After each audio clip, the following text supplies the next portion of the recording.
can turn right, you can turn left, you can step forward, step backwards, move at an angle, or you can just click on.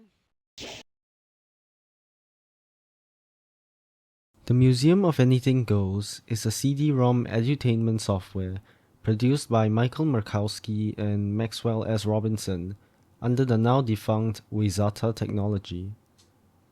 The premise of the game is in its title, a museum where anything can happen, an absurd mesh of surreal dreams.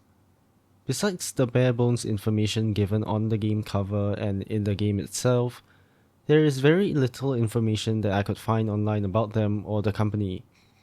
Only a single interview of the founder of Wayzata, Mark Engelbart, by K-Savets. Other people weren't interested in, and we did okay with that stuff. There was one title called The Museum of Anything Goes, and we thought it was clever, but we didn't love it or anything. I think Wired magazine labeled that one of the 10 worst CD-ROMs on the market. So we got accolades essentially for delivering what they considered junk. I didn't think it was that bad, but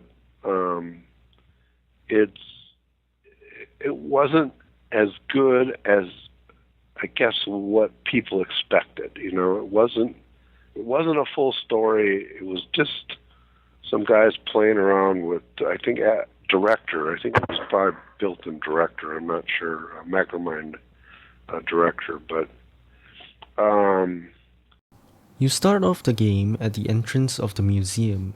You can click on the screen to move about in different directions according to the arrows, and the hand icon shows you something you can interact with, while the no entry icon shows you when you have reached the edge of the map and cannot go any further. This is the museum map, excluding the outdoors area, which you can also explore. In the game there are paintings and exhibits about, which you can click on for something to happen, mini-games and little animations. There are also NPCs about the place that you might click on for them to talk or do something in response. It all seems pretty normal, right? It's just a point-and-click adventure game, and a pretty terrible one even.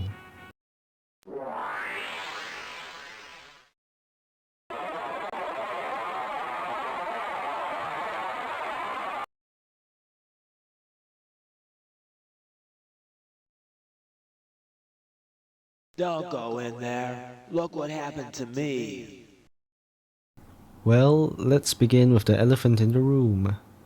Or rather, the dead pig or goat. There is a painting on the wall in one of the rooms which depicts a scene of a corridor into heaven.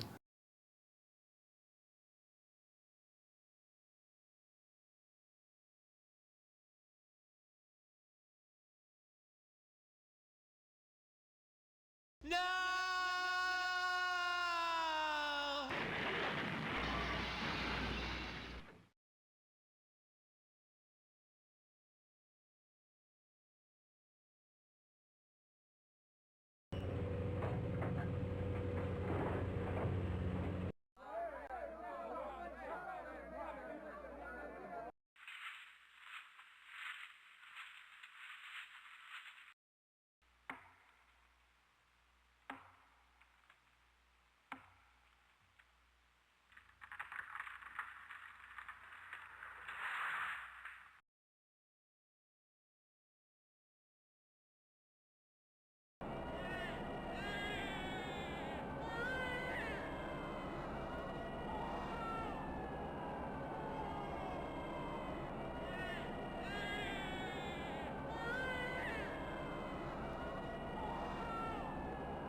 The carcass is unlikely to be a human body, but instead, as others have pointed out, to be a pig or a goat's.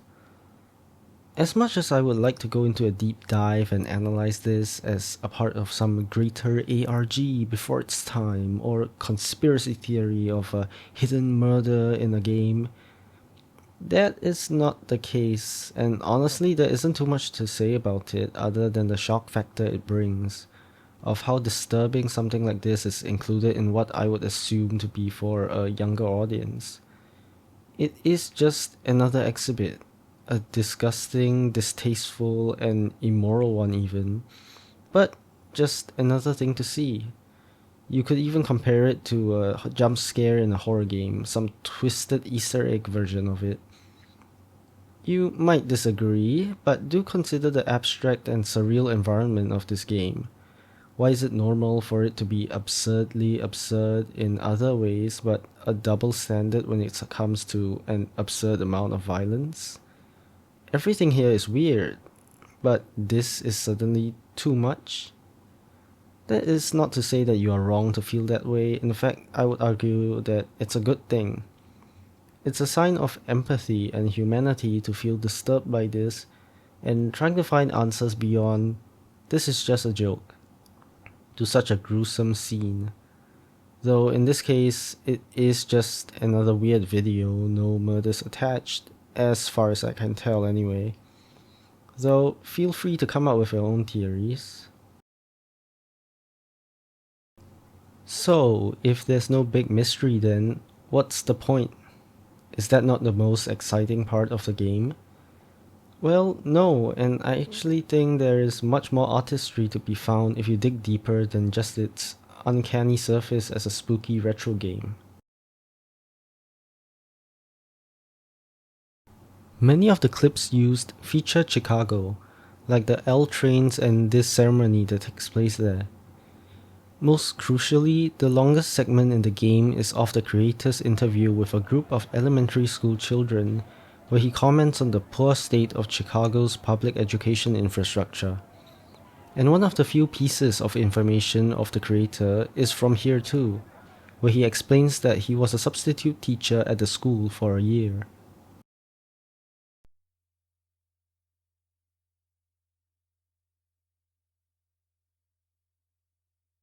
I spent a year of my life tutoring 6th graders at Gray Elementary School in Chicago. It was quite a rewarding experience. Most of the children were a joy to work with. Some of them could really challenge you. With a sense of humor, and by treating them as equals, I managed to survive. The Chicago public school system is generally regarded as one of the worst in the country. There was one Mac LC2 computer for 37 students in this classroom. Do you think that's going to prepare them for the next century? There's obviously a lack of resources and a lack of funding in the Chicago public school system. You could throw around all the numbers that you want, but to me these children are real people whose futures I actually care about. Click interviews if you want to meet some of them.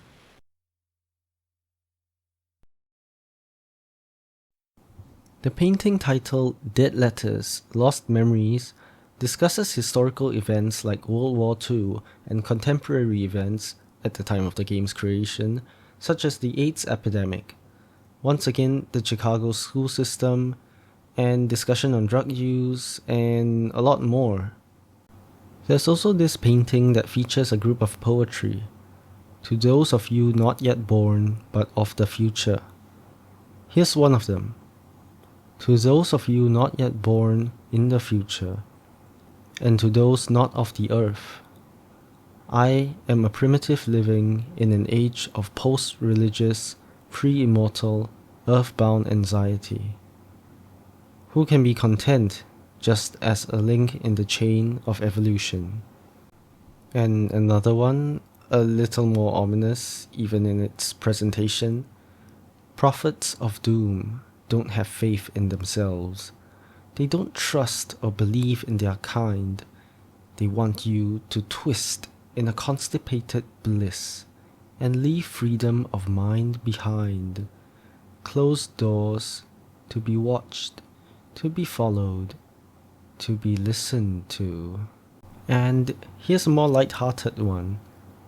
Pulsating within distortion's electrifying presence, disfigured beyond imagery's symbolic recognition.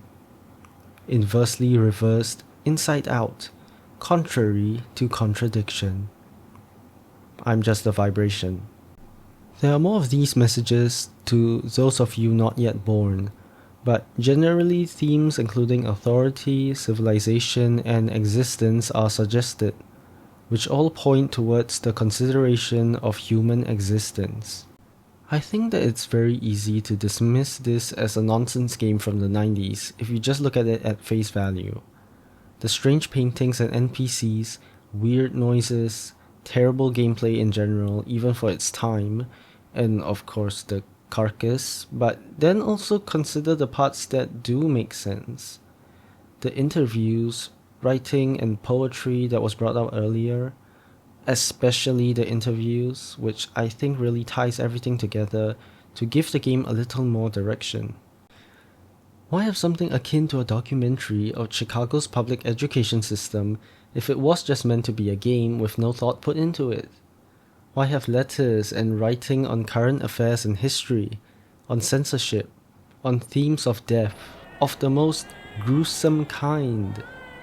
You could very well boot up whatever MS Paint's equivalent was in the day and doodle something in place of them, which I would argue to be much quicker than coming up with all these stories and poetry, and definitely more so than a whole interview segment. Of course, the writing is no Keats or Shakespeare, it's more like Instagram poetry level, and I'm sure the interview was something that was already available on hand rather than something dedicated specifically to this project, but still, that's a lot of effort. I don't think it's completely fair to dismiss all of these as something they just put in to pad the runtime of the game. And as for the other stuff, yeah, they are probably just some whimsy the creators decided on for fun, in the spur of the moment type of thing. Like when you were a kid choosing which word art font or PowerPoint transition to use. I don't doubt that. But ironically, because of the way that they were depicted in that format, that medium of 90s technology, it accidentally made the game even more of a work of art in today's context. It has become a time capsule of the 90s, not just in the content, but down to the medium used, creating an accidental masterpiece. The Museum of Anything Goes is a work of art. The premise of a museum with these exhibits I believe already sets up a level of performance and artistry intended by the creators. Enriched by the passage of time, has only made its refinement to an artwork ever more true. The videos and audio clips of the 90s are a precious time capsule that provides a glimpse of past Chicago. Though poetry is, well, poetry, and the rudimentary drawings and 3D models along with the game itself is the perfect medium that encapsulates the era that it was created in. To clarify, I am fully self-aware that I am reading too much into a silly game like an English teacher analyzing a meme, but I think that when you consider it as a whole, it has become a sort of unintentional work of art that can be appreciated like a real one.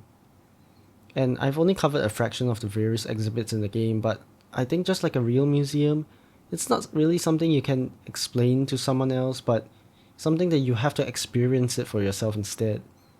Or if you're too lazy, you could just watch a playthrough to see the gameplay itself and see all the rooms and secrets that was not covered in this video. Either way, if you have the time, be sure to stop by and take a gander at the Museum of Anything Goes.